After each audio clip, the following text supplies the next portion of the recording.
me revient d'ouvrir et de vous présenter par avance mes excuses parce que pour des raisons liées à l'agenda de maire de Montpellier, je devrais répondre à une interview à France Info suite à l'accueil d'une famille de réfugiés qui sont arrivés d'Afghanistan ce matin, 2h45 du matin, tôt dans la journée, je dirais. Et donc voilà, je vous prierai de m'excuser parce que je dois aller expliquer l'épopée incroyable qui a été accomplie, notamment grâce à notre diplomatie qui a fait preuve d'un engagement exceptionnel et que je veux ici publiquement saluer, en saluant celui qui a été chef du gouvernement de la République, très cher Jean-Pierre Raffarin. Autant vous dire, je ne vais pas bouder mon plaisir de vous savoir ici à Montpellier, parce que ça fait 2 fois que nous prenons le temps d'échanger. Alors évidemment, votre sagesse m'aide à grandir, moi qu'on présente de temps en temps comme le jeune maire. Donc c'est passionnant d'échanger avec vous sur les affaires de l'État, sur la vie politique en France et sur les questions internationales. Et c'est pour nous un grand honneur que votre fondation, avec ses équipes, eh bien, viennent à Montpellier pour contribuer au débat sur les enjeux internationaux. Et y compris, ce n'est pas, comme on dit en occitan, un one-shot. Ça a vocation à durer. Et je veux ici d'emblée saluer Monsieur Caron et toutes les équipes de chercheurs, Monsieur Guillaumont, Monsieur de Gallet, mes collègues élus, Madame Hart, qui est vice-présidente au rayonnement international. Alors, je crois qu'elle est connue, mais je la montre parce que comme ça permet à la fin de voir sur qui vous pouvez vous appuyer sur toute la dynamique de coopération de la métropole. Et je suis admiratif de son énergie parce que depuis des semaines, nous sommes très impliqués sur les questions internationales. Et c'est pour ça que c'est aujourd'hui un très grand honneur d'ouvrir ce forum de la Fondation intitulé « Bonne nouvelle d'Afrique ». Car vendredi, notre ville, Monsieur le Premier ministre, Monsieur le Président, a accueilli un événement qui nous a été, pour nous, important, qui est le nouveau sommet Afrique-France, dont beaucoup étaient intervenants, présents. Sommet en présence du chef de l'État dans un format renouvelé. Madame la consul, soyez la bienvenue, très heureux.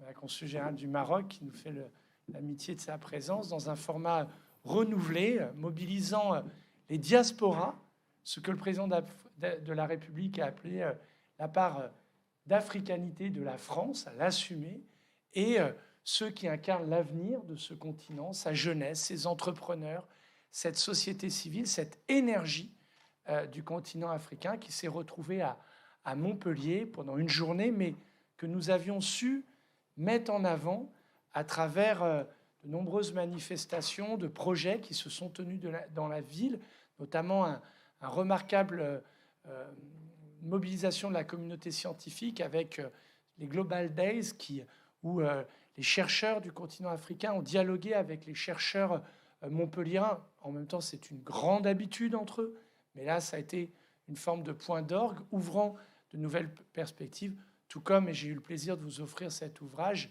un grand dialogue sur la créativité culturelle en Afrique, avec la saison Africa 2020, avec l'expo de Marie-Cécile Zinzou, montrant l'art contemporain africain, Abdoulaye Konaté, le grand artiste malien.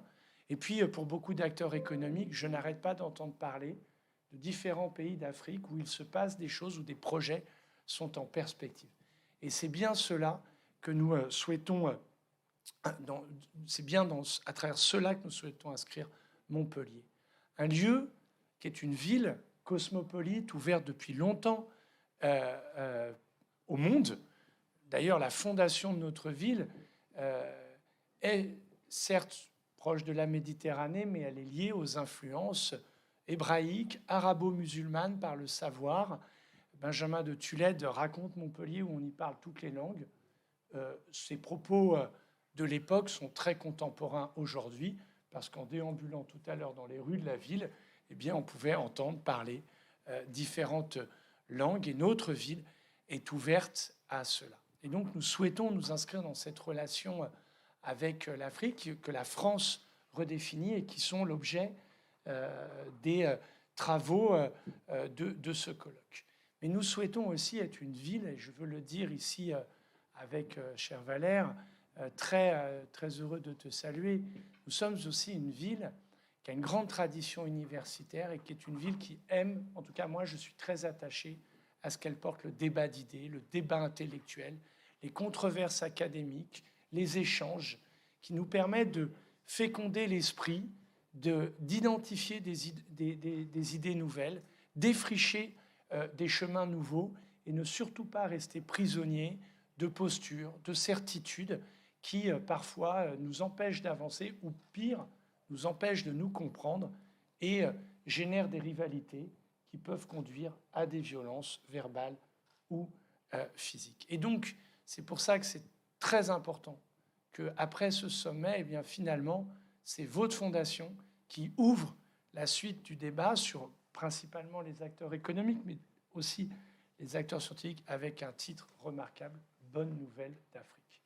Parce que c'est déjà aussi par ce titre changer des représentations, comme l'ont exprimé de manière remarquable les jeunes qui ont dialogué avec le président de la République, monsieur le représentant du Conseil pour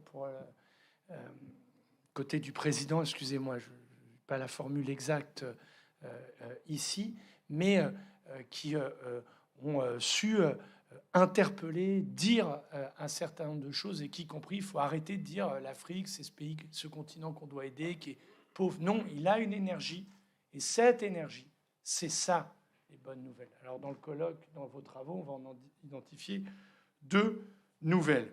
Bon, bref, comme d'habitude, je n'ai pas respecté le discours qu'on m'avait écrit, ça c'est un classique, pardon, chère Clémentine, merci d'en être la cheville ouvrière quand même de tout cela. Voilà, et vous dire vraiment qu'on se verra ce soir. Moi, je devrais vous quitter, mais que vraiment, cher Jean-Pierre Raffarin, voilà, votre fondation, elle est ici chez vous. On a parlé de projets sur lesquels nous pouvons travailler, parce que le but, c'est que les discours passent à l'action. Ici, c'est une terre de rugby. On aime transformer les essais. Et la relation entre la France et l'Afrique doit, si elle a vocation à se redéfinir, comme je l'ai indiqué au président de la République, Montpellier est un point. Et donc, il faut que nous donnions des suites à tout cela. Les travaux de la Fondation ici en sont déjà une première illustration. Et il y a d'autres projets que nous devons conduire. Et puis l'an prochain, cher Jean-Pierre, je me permets, ce sera peut-être aussi d'autres thèmes qui seront abordés. Et si c'était à Montpellier, eh bien, ce sera un grand honneur et un grand bonheur, parce que qui aime cultiver l'esprit, qui aime le dialogue, est chez lui à Montpellier. Merci beaucoup et très bons travaux.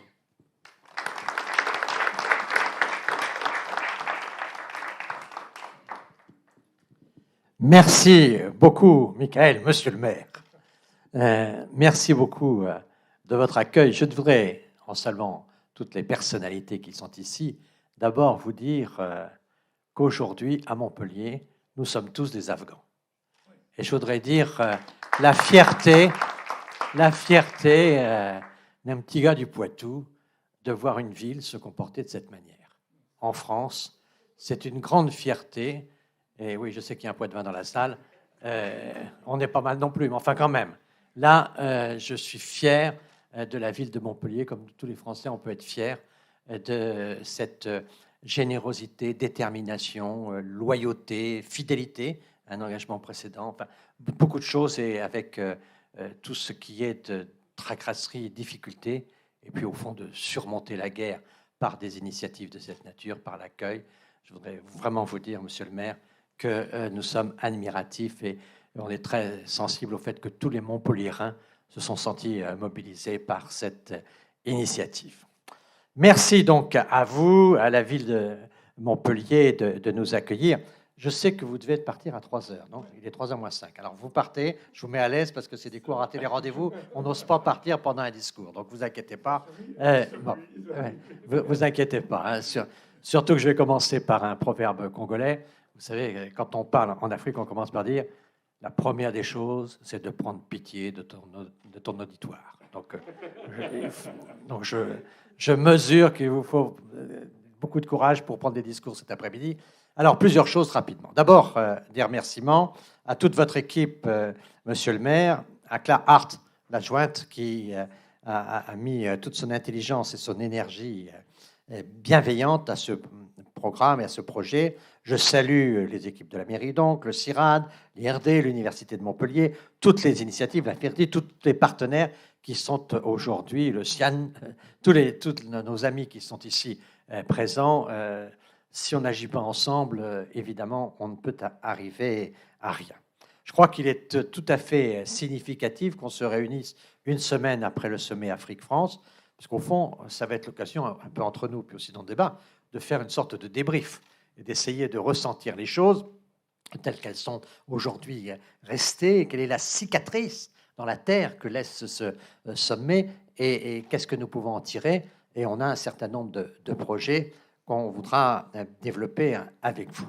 Je voudrais dire que c'est important d'être ici à Montpellier, car cette ville, dans cette région d'Occitanie, montre une détermination à s'ouvrir au monde, montre sa volonté de rayonnement, mais aussi met une dimension humaine dans les initiatives.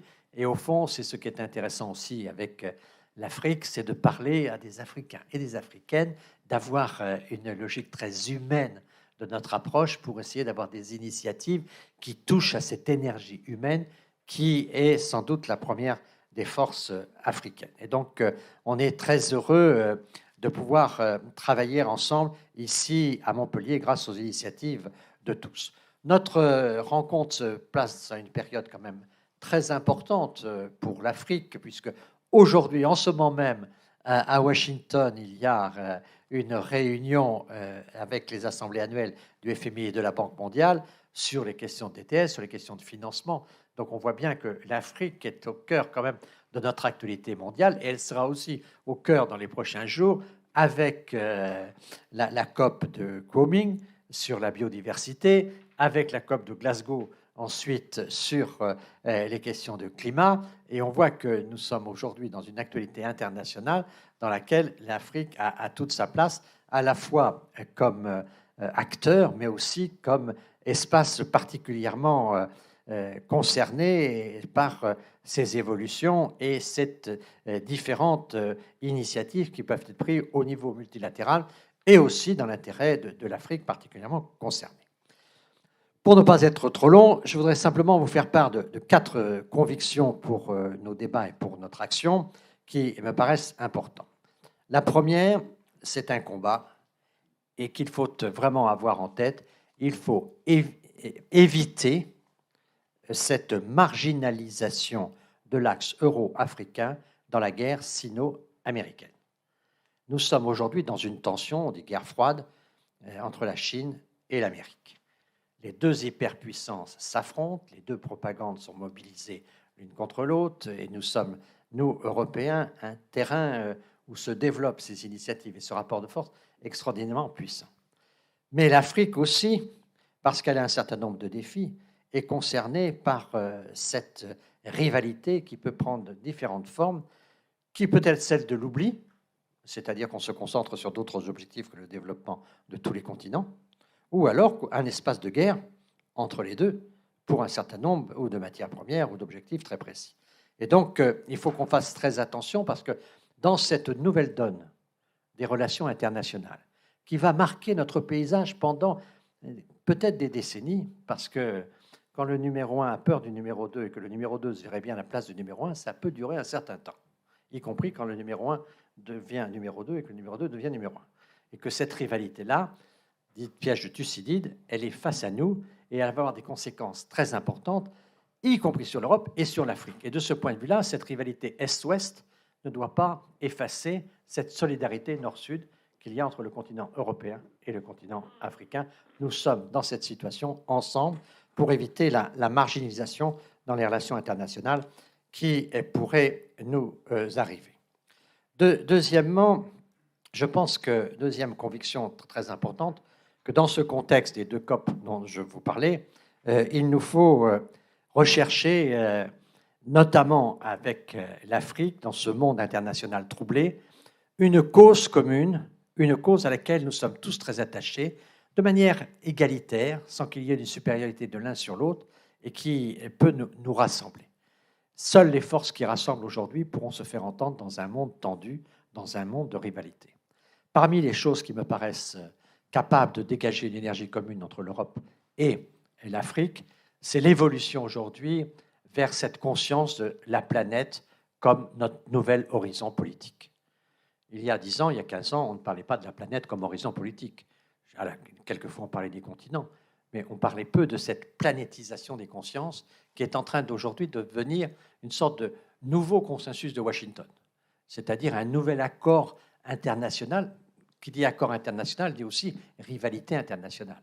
Mais cette conscience que, au fond, pour protéger l'humanité, il faut protéger la planète, et que cet objectif-là s'impose à tous, c'est quelque chose qui est quand même essentiel. Dans ce monde très tendu, c'est à peu près le sujet de consensus le plus fort qui existe.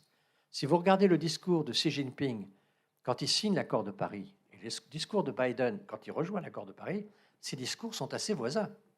Et contrairement au consensus de Washington, qui était autour de la performance économique et financière, ce consensus-là n'avait pas beaucoup d'écho dans les sociétés civiles. En revanche, quand vous regardez un peu les différentes sociétés aujourd'hui, que ce soit à Shanghai, à Bangalore, à Hambourg, en Norvège ou en Amérique latine, vous voyez aujourd'hui que les jeunes, partout, les femmes, les réseaux, partout, l'émergence d'un certain nombre de leaderships font que la question de la conscience planétaire, que la protection de la planète, c'est quelque chose qui peut rassembler l'humanité et qui peut rassembler notamment l'Europe et l'Afrique dans un axe qui est un axe très important. L'accord de Paris, c'est quand même un travail sur lequel les Européens ont fait un travail essentiel, et c'est quand même sur le continent africain que se trouvent un certain nombre de ressources et un certain nombre de défis sur lesquels il est évident qu'il doit y avoir un travail massif, mondial, sur ces questions, et notamment au regard de l'Afrique. Donc je crois que ce qu'il faut éviter, c'est d'une part donc d'être marginalisé, mais d'autre part, il faut promouvoir ces causes communes qui aujourd'hui provoquent des élans, car c'est quelque chose qui est en train de se passer dans le monde et qui est très très important, c'est qu'il y a une sorte de mobilisation aujourd'hui qui se passe et sur lequel le continent, je dirais, euro-africain doit se mobiliser. Troisième élément, c'est que l'Afrique est quand même une terre d'espoir pour ce qui doit être une perspective d'avenir, je veux dire le multilatéralisme. Le multilatéralisme, c'est au fond le dialogue. Le dialogue pour essayer d'éviter les guerres. C'est la capacité de se parler. Et on voit bien qu'aujourd'hui, les tentations sont très grandes de transformer les relations internationales en une somme de bilatéralisme plutôt qu'un multilatéralisme. Et on voit bien que le multilatéralisme, qui est né au lendemain de la Seconde Guerre mondiale, il a 75 ans, il fait son âge. Et que finalement, il est assez faible dans sa puissance. Et donc, on se rend compte qu'aujourd'hui, il faut essayer de repenser ce fonctionnement de l'Organisation des relations internationales. Et pour cela, l'Afrique a donné quand même quelques exemples. L'Union africaine a construit un certain nombre d'initiatives depuis 4-5 ans qui vont quand même dans la bonne direction et qui donnent le sentiment que l'Afrique est capable bien de s'organiser dans une vision multilatérale. Et puis les organisations régionales africaines, là aussi, donnent une certaine vie au multilatéralisme. Et nous pensons vraiment qu'il y a, je crois, une capacité aujourd'hui à développer un multilatéralisme capable d'intervenir sur les grands projets, et les grands projets, je dirais notamment qui concernent ce grand continent euro-africain, mais qui concernent évidemment l'Afrique. D'une certaine manière, c'est la réponse multilatérale qui est la seule réponse positive en termes de coopération. On voit bien que dès qu'on est dans le bilatéral, on entre dans des formes de dépendance. Et l'Afrique a besoin d'autre chose que ce qu'elle a déjà connu, c'est-à-dire la dépendance. Et pour cela, il faut passer du bilatéral au multilatéral. Et c'est cette approche multilatérale africaine dans laquelle l'Afrique a montré qu'elle était apte à construire un certain nombre de ces mesures pour essayer d'avancer sur des approches de coopération liées à une organisation multilatérale. Quatrième conviction très importante de mon point de vue, c'est ce qui est en train de se passer un peu partout dans le monde, y compris en Afrique, c'est au fond l'ouverture des sociétés aux sociétés civiles, et notamment l'ouverture de la société politique à la société civile.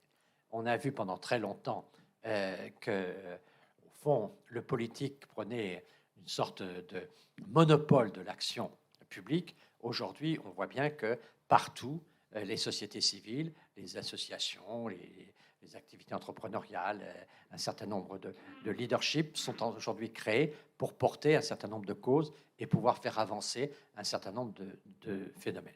L'émergence des femmes partout dans le monde, la création de ce leadership féminin qui est en train d'apparaître, y compris dans des processus de médiation, y compris dans des périodes de conflits de haut niveau, c'est très important. Je vois ici le président des entrepreneurs de Guinée qui est ici. On voit bien que le rôle important dans un pays où il y a quelques bouleversements politiques, au fond, le poids des entreprises et de l'organisation entrepreneuriale est un des éléments de stabilité, mais aussi de perspective très importante. Et donc, il faut, quand on traite des problèmes politiques aujourd'hui, s'ouvrir à la société civile, aller chercher les leaders de la société civile qu'on trouve dans les différents réseaux, évidemment dans le monde entrepreneurial, mais pas seulement dans le monde entrepreneurial, dans le monde culturel et partout où il peut y avoir des capacités à générer des leaders. Et donc, il y a là, je pense, dans nos réflexions, quelque chose qui est très important, c'est d'aller chercher des jeunes leaders africains et donner à ces jeunes leaders africains tout le rayonnement dont leur action peut avoir besoin et qui permet de porter un certain nombre de projets. On voit bien quand même dans cette ville où l'humanisme est très présent, on voit bien que c'est l'énergie humaine qu'il faut valoriser et donc il faut arroser les jeunes plantes qui sont capables de porter de l'espoir et du développement.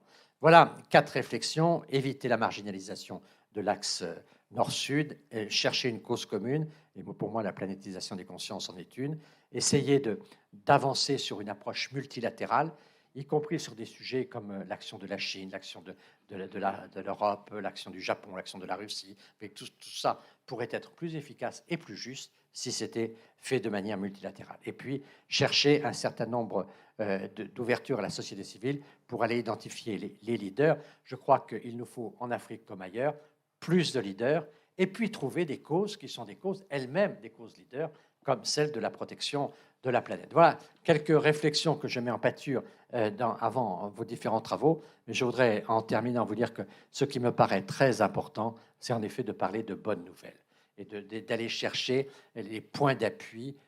On a tellement l'occasion d'avoir des difficultés, de s'appuyer sur les difficultés, mais c'est à partir de bonnes nouvelles, d'initiatives, de talents, de capacités à agir qu'on peut construire, qu'on peut partager l'espoir et qu'on peut créer cette envie de développement qui est nécessaire au développement. Merci de votre attention et je laisse la parole au professeur Guillaume.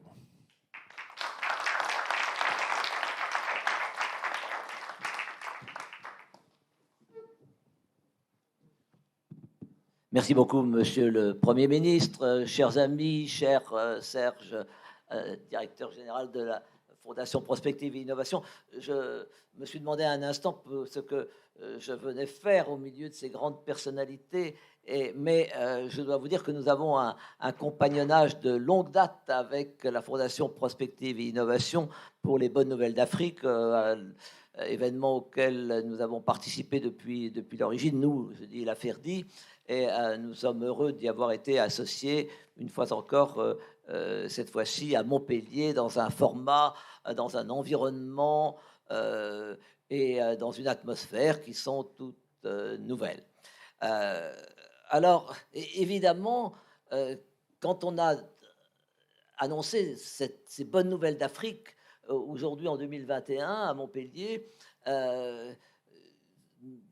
tout le monde pouvait se poser la question, est-ce encore opportun de parler de bonnes nouvelles d'Afrique? Alors, je crois que le Premier ministre a déjà apporté la réponse qu'il fallait, mais permettez-moi de revenir un instant sur ce qui est bonne et mauvaise nouvelle, parce que les mauvaises nouvelles, il ne faut pas non plus se cacher. Si on veut bien faire apparaître les bonnes nouvelles, il ne faut pas non plus être, je dirais, considérer que tout est beau, Madame la Marquise. Il y a de très mauvaises nouvelles en Afrique, la sécurité croissante, et puis les conséquences du Covid. Donc, je veux dire, on ne peut pas occulter ces chocs extrêmement importants qui, depuis les dernières bonnes nouvelles d'Afrique à Bordeaux, se sont manifestés de façon criante et parfois cruelle. Vous connaissez tout cela. Sur le Covid, je voudrais juste dire un mot que tout le monde sait que finalement, la résistance de l'Afrique à la propagation de l'épidémie a été peut-être meilleure que ce qu'on espérait. Bonne nouvelle, dira-t-on, mais qu'en même temps, les conséquences indirectes sont assez dramatiques, car ce qui est apparu, ce que nous avions analysé dès le début à la FERDI et que nous avons maintenant des évidences plus fortes statistiques, c'est que si les échéances si l'impact épidémiologique à proprement parler a été relativement limité, les conséquences indirectes, y compris sur la santé, et notamment sur la santé, sont assez dramatiques. Car ce qui est vrai dans les économies à faible revenu et relativement fragiles comme les économies africaines, c'est qu'une baisse de revenus a des conséquences en matière de santé beaucoup plus fortes que dans les autres pays. On dit que la relation est asymétrique, c'est-à-dire que les conséquences d'une chute de revenus sont beaucoup plus importantes en termes de santé, de nutrition, que les augmentations au sens inverse. Et donc là, il y a un choc qui est important et qui ne sera pas résolu immédiatement. En revanche, ce qui est vrai, c'est que parallèlement, la réactivité des économies africaines est peut-être meilleure que ce qu'on avait prévu. Et là, je vais transiter des mauvaises aux bonnes nouvelles. C'est que si je prends,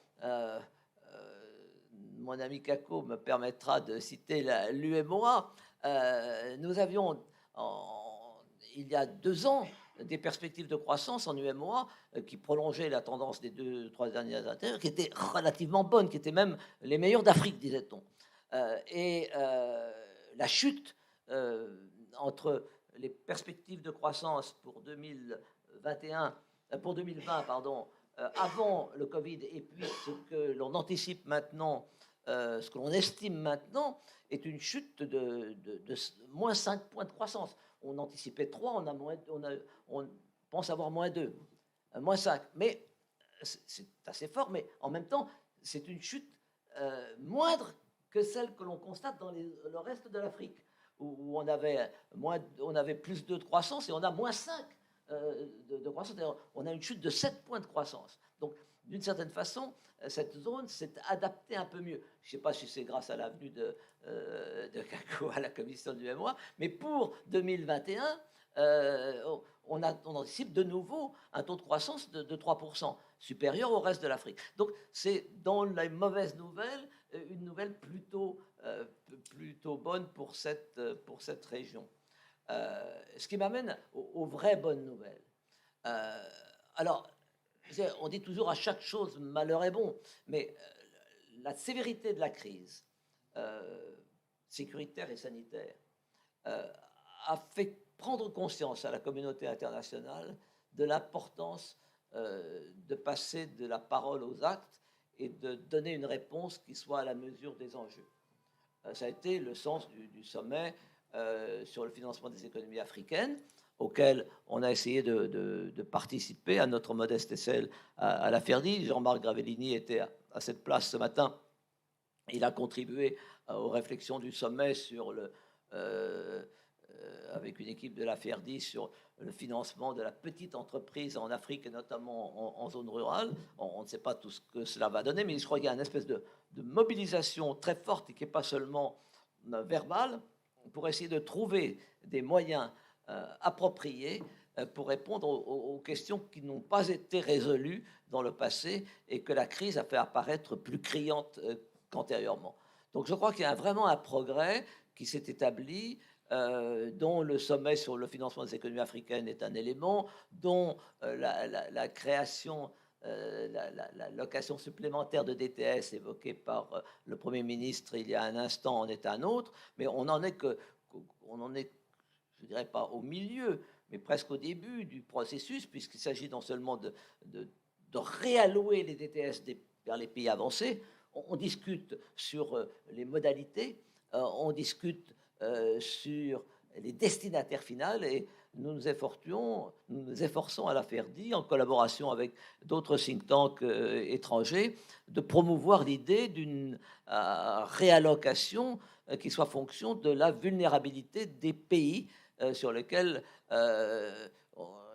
auquel justement la création de DTS, la réallocation de DTS, instrument de réserve, devrait pouvoir contribuer. Donc je crois qu'il y a là des signes d'espoir importants, mais avec un besoin de réflexion. Et comme Serge de Galais m'avait demandé de dire quelques mots sur les implications en matière de recherche de ces bonnes et de ces mauvaises nouvelles d'Afrique, permettez-moi de souligner que justement dans les grands débats actuels que nous avons sur l'avenir de l'Afrique ou la création d'un nouveau consensus, il faut, on a besoin de réflexion, de recherche appliquée, orientée vers la politique, telle qu'illustre ce problème ou de l'allocation des ressources nouvelles en fonction de critères appropriés de vulnérabilité, ou bien sur les bons chaînons de canalisation des financements vers les petites entreprises, notamment du secteur rural et autres. Je crois que c'est vrai que se crée un consensus, mais je crois qu'il faut passer maintenant de l'incantatoire, le yaka, il faudrait, etc., avoir des variétés de récoltes plus résistantes, des vaccins pour ceci, cela. Eh bien, voilà une bonne nouvelle. S'il y a une bonne nouvelle pour l'Afrique aujourd'hui que je voudrais signaler, c'est la disponibilité d'un vaccin contre le paludisme. C'est une nouvelle essentielle pour l'Afrique parce que le paludisme fait des ravages. Il y a eu beaucoup d'études qui ont montré les conséquences économiques et sociales en matière, mais y compris de productivité du paludisme. Si vraiment on peut mettre en œuvre un vaccin contre le paludisme en Afrique, c'est une très bonne nouvelle pour l'avenir et lointain, mais même immédiat. Voilà. Sur tous les sujets qui ont été évoqués ce matin, il y a un besoin de recherche et de réflexion. Sur la mise en œuvre on a évoqué de la sécurité, des revenus dans les zones rurales. Quelles sont les bonnes conditions pour